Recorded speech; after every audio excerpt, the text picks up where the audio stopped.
Il y a un dicton en wolof qui dit boo demee ba xamatoo foo jëm dangay dellu fi nga jóge woon. Ce qui se traduit en si tu ne sais plus où tu vas, retourne d'où tu viens. Mon grand-père paternel vient de Gadjiel, un petit village dans la région de Thiès. Aujourd'hui, je m'y rends pour me ressourcer, mais aussi pour sortir de ma zone de confort. Je vous amène avec moi dans ce vlog.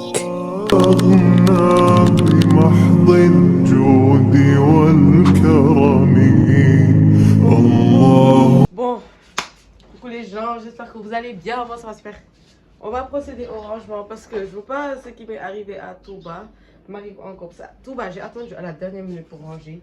Et après, genre, j'avais tous mes bagages, mais quand même, ça m'a perturbé. Donc, on va venir ranger. Mais je peux pas, c'est pas de ma faute si ça c'est fini comme ça. Et puis même si ça marche, ne reviens pas. Prépare ta valise, on va voyager. Faut qu'on quitte Belize, y'a les nuageux. Je vois cet homme, ils veulent décourager. Rien qui parle de nuit, prennent ça pour un jeu. Faut que je remplisse des salles. Faut que j'arrête l'argent sale. J'ai dit faut que je remplisse des salles. Faut que j'arrête l'argent sale.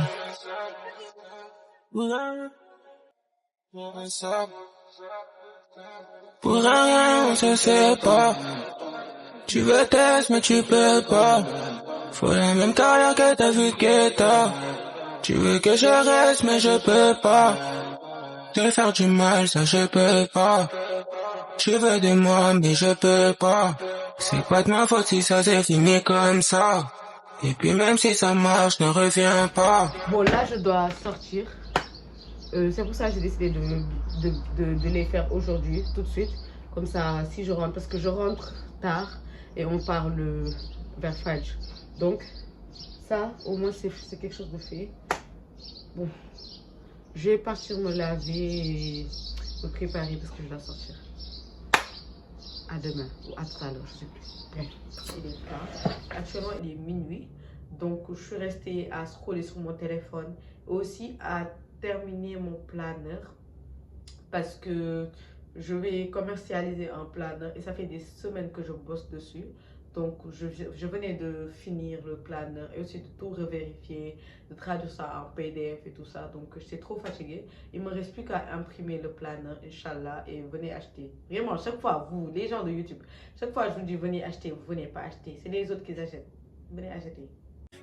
Tu veux un ramadan organisé, un ramadan productif, un ramadan qui a vraiment du sens, alors prends le temps de préparer ton mois. Ce ramadan, fais les choses avec intention. Organise tes journées, suis tes prières, note tes objectifs et avance à ton rythme. Le SY Ramadan Planner a été créé pour t'aider à vivre un ramadan plus serein, plus structuré et plus conscient. Moins de stress, plus de clarté, plus de paix et plus de baraka. Disponible en version papier et digitale. Venez commander. Bref, le planeur Ramadan. Donc là, actuellement, je vais venir repasser mes habits que je dois amener.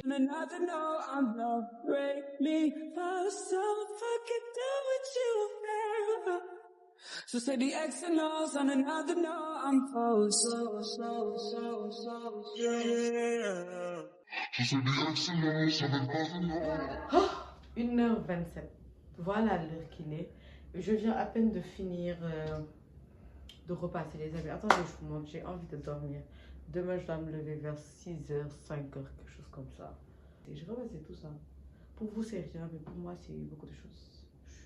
En fait, moi, vu que je ne sais pas trop les techniques de repassage, moi, je repasse une par une. Ce qui fait en sorte que mèche par mèche, tissu par tissu, pli par pli, je repasse. Du coup, je me retrouve très très fatiguée. Et moi, je suis lente déjà. Donc, en faisant ça, je suis encore plus lente. Là, je vais aller me coucher. Je suis fatiguée. Casamance et Ganchard, c'est le nom de ma ville. Sénégal, voici ma vie, voici mon bled. Veux-tu connaître ma ville? Toutes ces femmes sont belles, pays magique. Casamance et Ganchard, c'est le nom de ma ville. Je t'amènerai pas au bout du monde, non, bébé, je t'amène au Sénégal. Guys, on est sama dëkk, sama sëyukaay. Ok. On est à Gaï Mekhe. Mais on est bientôt, on sera bientôt à Gad, Inch'Allah. Mais xoolal li gën a métti si àddina li gën a métti moo ñuy xaar mooy yoon bi. Gërëm gërëm. Gërëm gërëm. Léegi ngeen gis fii orange. Ah waaw. Après tout ça, on fait le tour du monde, mon bébé, mais d'abord le Sénégal. Je t'emmènerai pas au bout du monde, mon bébé, je t'emmène au Sénégal. Après tout ça, on fait le tour du monde, mon bébé, mais d'abord le Sénégal. Yeah. Papa, t'inquiète pas, je vais m'en sortir. Arrivé au village, il y a la mosquée, il y a juste notre maison. Et ouais. Notre maison elle est là, la mosquée elle est là. Il y a, je sais pas, ça va. Là-bas c'est la maison de. C'est la maison du Serigne. La maison de Serigne, c'est là-bas. Serigne. Je pense que c'est là-bas. La maison de Pambe Ndiaye, c'est ici. Là, c'est notre maison. Là, c'est la mosquée. Ici, c'est le Tundoubi. Oui, lol. C'est Tundoubi, non? C'est la maison de tous les gens. C'est la grande place. Arrivé dans notre maison du village. Il n'y a personne, hein? Il n'y a presque personne. Nous allons au bout. Voilà, regardez tous nos moutons. Là, je vais venir faire mes ablutions ici et aller à la mosquée. Voilà, c'est la partie où il y a les toilettes publiques. Donc voilà, il y a 2 toilettes pour se baigner et 2 toilettes pour faire ses besoins. Du coup, moi je vais venir faire et partir là-bas pour faire mes ablutions et tout ça. C'est le jeudi au Juma. Bon, on va aller faire la prière aujourd'hui c'est vendredi et bon, on va faire la prière de Dispar. Comment ça se dit déjà? J'ai oublié, bref. Ça se dit Dispar. On va aller faire la prière au niveau de la mosquée. Dites-vous que dans le village, il y a même une poste de santé, je savais pas. Bon, en fait, dans le village, c'est un petit village où tout le monde se connaît. Je pense qu'il y a pas plus de 20 maisons, genre vraiment. Il y a même des cases, mais je les vois plus. La dernière fois que j'étais là, il y avait des cases. Je vois plus les cases. Je pense qu'il y en a plus. Du coup, voilà, je vais aller chez moi, me laver. Là, je viens de sortir de la mosquée. Je vais aller chez moi, je vais me laver et tout. Voilà.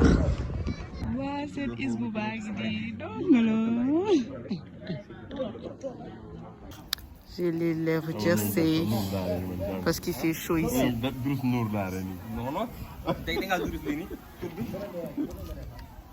J'ai les lèvres jersey.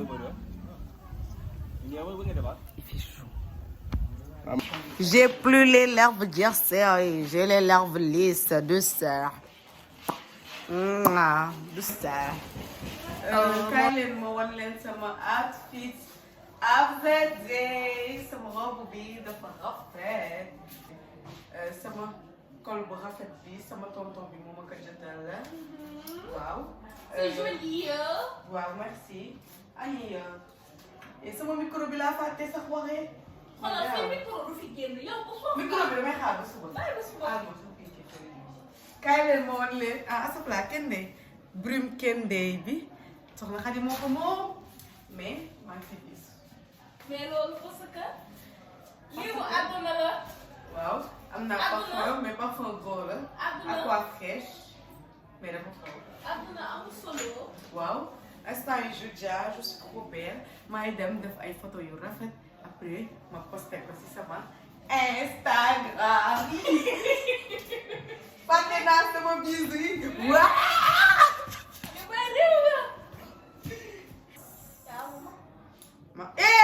Courant coupé na. maa ngi bien. Du coup là je vais aller me prendre des photos.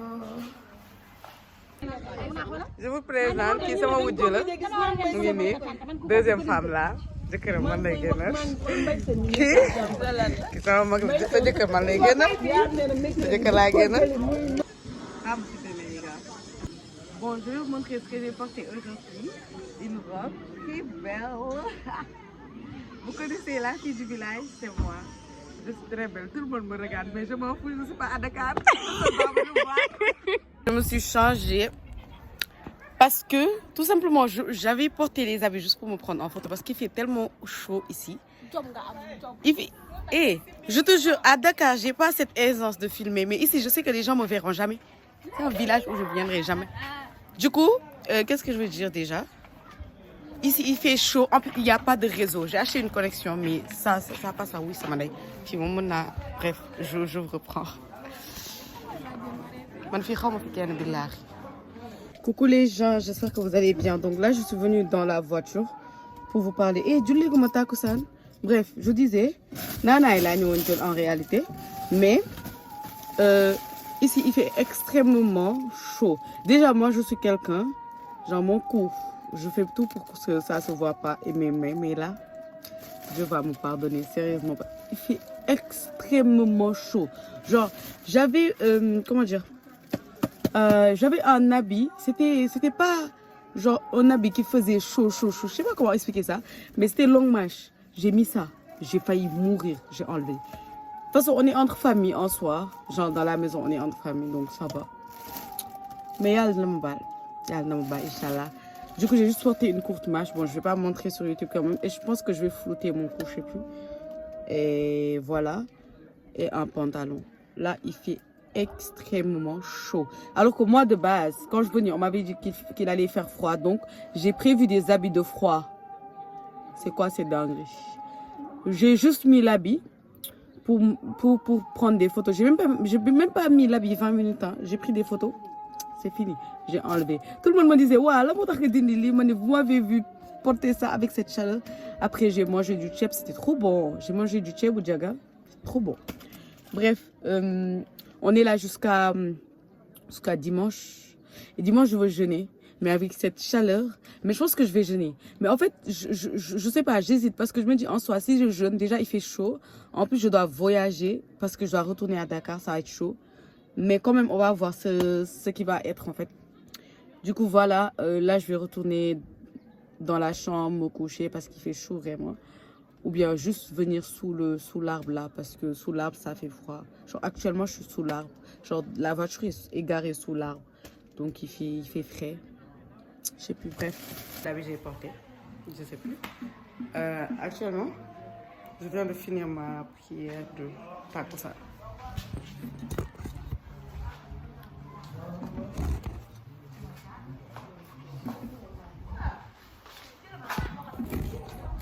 Alamani, le compte à rebours est lancé, Jonda. Papa, mais tu veux Wanda. Tu veux la Wanda, dis-moi pourquoi tu fais ça.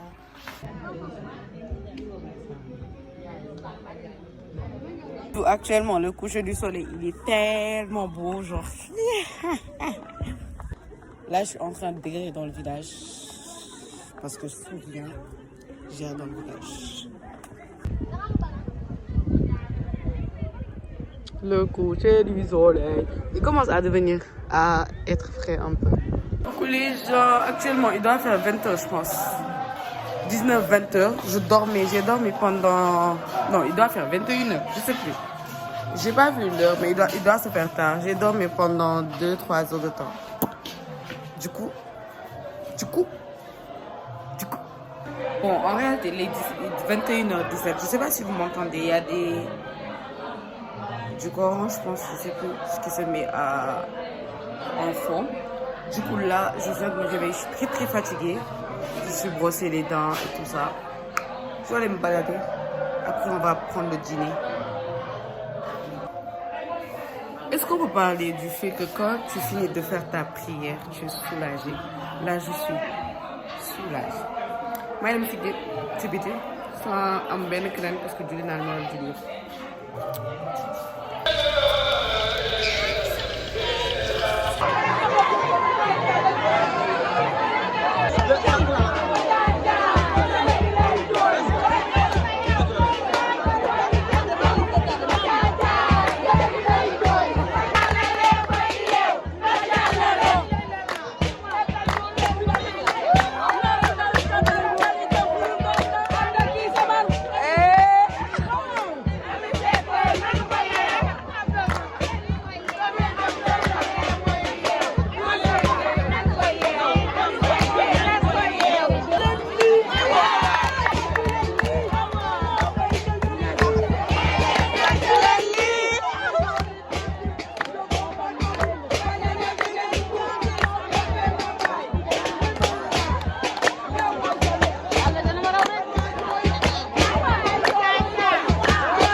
bonsoir, j'espère que vous allez bien. On est le lendemain.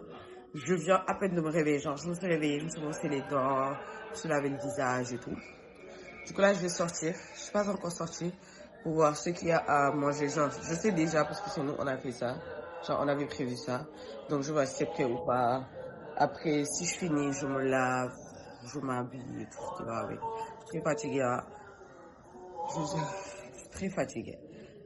J'ai dormi sur une nappe, genre une nappe très dure, jusqu'à Fajr. Après, je me suis levée pour la prière du Fajr. Après, mon père, il m'a vu. Je suis allée dormir avec mon père dans son lit. On n'était que deux, c'est trop bien. Je me suis réveillée après tout le monde parce que comme j'avais mal dormi au début, ils m'ont laissé après dormir. Donc, je me suis réveillée à 11h. Alors que de base, les gens, après le Fajr, ils se sont pas recouchés. Du coup, voilà. Je suis très fatiguée, mais quand même, ça en vaut la peine. Je vous ai dit que je me suis réveillée à 11h, alors que pas du tout. Quand je me suis recouchée après la prière du Fajr, il était 7h. Vous savez à quelle heure je me suis réveillée? Je me suis réveillée à 9h. Mais comme il faisait, genre, il y avait la lumière et tout, je croyais qu'il était 11h midi. En plus, comme j'entendais ma tante, elle disait qu'elle allait faire sa prière, alors qu'elle faisait la prière de Yoyo à 11h. Je me suis dit que c'était ça, alors que pas du tout. Il était 9h. Du coup, il y a son bibaï. Mais mon doigt est Mashallah. Mashallah, mashallah, mashallah. Mais t'es noir is beautiful. Non, pas faire, mais toi, ma xool ñi xéssal duma xam lu tax. Parce que en fait man sama glow ma am ni ak nu ma nice ni. Man nice ba yokko ni may xéssal. So di bay met sama nday. Da melni ak ñi xéssal ñoma dal. Ap sambo be met. Oui. Nekki na ba paré pé de mi neex ak meew may tëddaat. Coucou mes stars, j'espère que vous allez bien. Là, je me suis lavée. Dites-vous qu'après vous avoir parlé, j'ai dormi. Après là, je viens à peine de me laver, j'ai porté mes habits. J'ai un peu mis un peu de maquillage, genre j'ai juste mis poudre, blush et comment ça s'appelle? Mascara. Du coup là, je suis toute prête, je suis toute belle. Je vais aller prendre des photos, prendre des vidéos. Et après, bon, là, je me censurera. Pour l'instant, je suis trop belle. J'ai trop hâte de vous montrer mon outfit. Mais quand on va sortir, je vais vous montrer. Ne vous inquiétez pas. Voilà, je suis trop belle. C'est qui ça? C'est moi. Bref, julli naa ba pare may ñëw dem kër Serigne bi xam naa ni ñu ngi dem sax xam daw balaa ñu ma koy jiitu dañuy dem yóbbu añ si kër Serigne bi waaw. Dis-moi comment je suis bien sapée. Dis-moi comment je suis bien sapée. Appareil photo normal laa koy defee. du dal.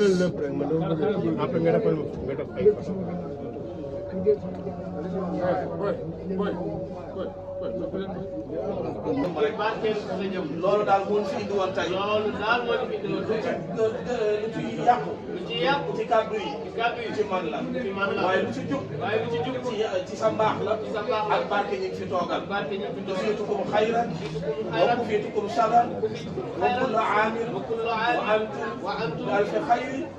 لكم مني الحب والدعاء الحب والدعاء دوما وصرمدا بجاه رسول الله صلى الله عليه وسلم.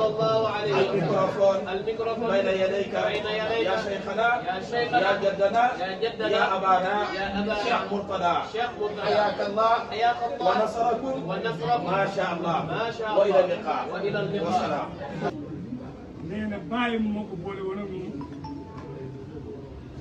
di ko lépp loo ko war a wax nan ko ko wax nee na te musu koo wax dara lu dul lu koy jëriñ waaye nee na lu mu ko mas a wax nee na def na ko nee na kon ñii su ngeen fi ñëwee fekk leen fi nee na fokk mu présenté leen nee na Imam Moustapha nee na jëwriñ ma nga nee soxna Touba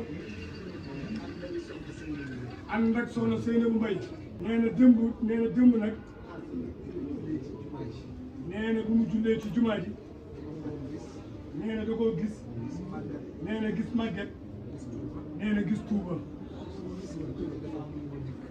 nee na mu mel ni dafa am lu ko dikkal ci mbégte moo xam ni nee na mënu ko woon a làq sax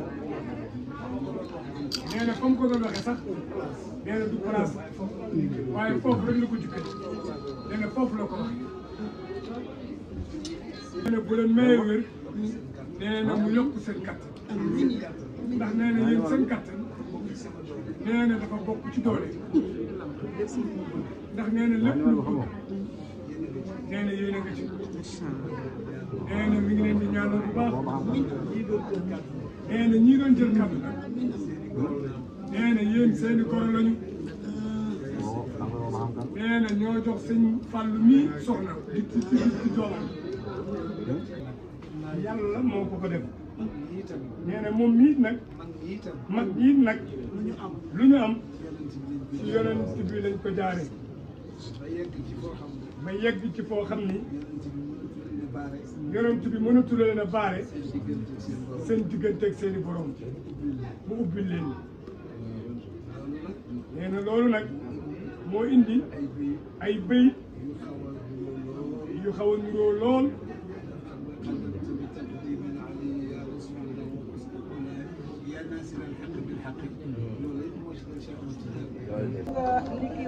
gis nga li kii wax léegi am na loo ci tëb ndax Seydina Muhammad doomi soxna Fat Gay yi sëti sëñ ba Samba yi ñoo dugg si doguma la ñii bu ne dugg si dama koy wax ndax ñoom dañuy def lu na am may ma ci fu nu jëm yóbbu mama Serigne Mourtala ngi dugg si ànd ak Serigne Cheikhouna borom tudd maa ngi dee de saa waa ji ma woon almadi barki dem may ma xaalis bu bëri ba maam jàllal continuer Badara kon nag xale yaa ngi ci biir man damay séddale jàng waaye mënumaa ñàkk wax ci teraangay gumba yi déedéet looloo tax ma taxaw dama leen ba Seydina Muhammad nag di jóge Makka di jóge Médine di ñëw Médine dañ doon ko xëccoo mu ni gileemam gi fu mu yées foofay sama dëkkuwaay mu ñëw ba seen buntu kër maam di jóge ay Ayoba Lansar mu yées ci seen buntu kër maam looloo waral sunu dar maam ko ji ak Ayoba Lansar muy seen maam ñoom nag ñàkkaan ak ñoom wóorul de bal leen maaq suñu borom dogal at mu jot bu ñu fi dee ñëw duñu wax ni dañuy tase ban heure waaye ñoo fi bokk di daje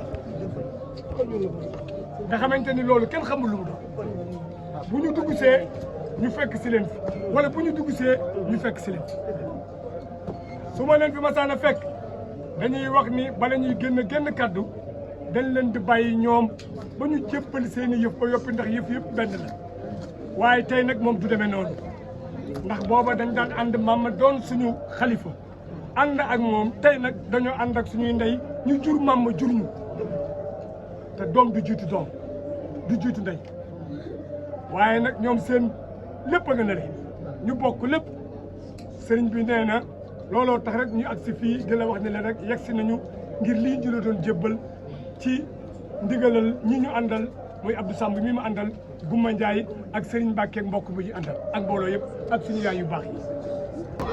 ngeen sañse ngeen dégg seen yaram déggal leen Aïda seen yaram ma ni ngeen sañse seen yaram déggal leen taxi waaw li kontaan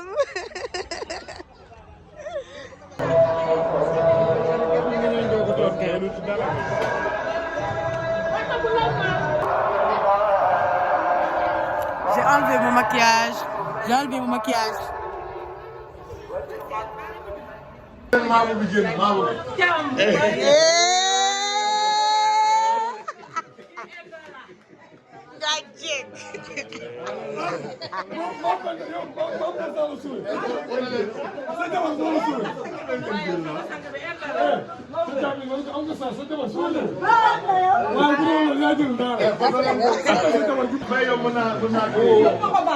mën naa ànd ak yow ñoo bokk ndox mbase quoi.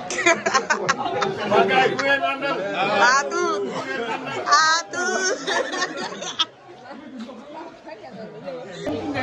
dëgg la. sama sang yaa ngoog. dama jëloon ay te sante. sang yi bëgg ci sang yi gëm. Allah ku ba demul fenn li ngi fi. barke Rasul. dëgg la mu doon def ci lu baax. ba tey ngaa yu leen ko. dëgg la. Sur la route. On est fatigué. On est le lendemain de la cérémonie. Ouais, là, on est en route pour rentrer à Dakar. On est fatigué, franchement. Mais bon, ce fut doux parce que nous, on a une document. Et puis même si ça marche, ne reviens pas. Prépare ta valise, on va voyager. Faut qu'on quitte Belize, y'a les nuageux. Je vois cet homme, ils veulent décourager. Rien qui parle de nuit, prennent ça pour un jeu. Faut que je remplisse des salles. Faut que j'arrête l'argent sale. J'ai dit faut que je remplisse des salles. Faut que j'arrête l'argent sale. Coucou les gens de mon vlog, vous reconnaissez mon salon, je suis arrivée très contente. Bon, le vlog... Waouh, vlog le vlog touche à sa fin, j'espère qu'elle vous aura plu. N'hésitez pas à liker, à partager et à vous abonner. Vraiment, c'était une expérience malade. J'avais hâte de retrouver ma chambre et tout. Et c'est trop bien. J'espère que vraiment la vidéo vous aura plu. Moi, j'ai vraiment aimé filmer ce contenu. Young taking trips, come back 6, wake me and your child, and then won't lay today, make me wonder who you might have been playing with, makes me wonder who.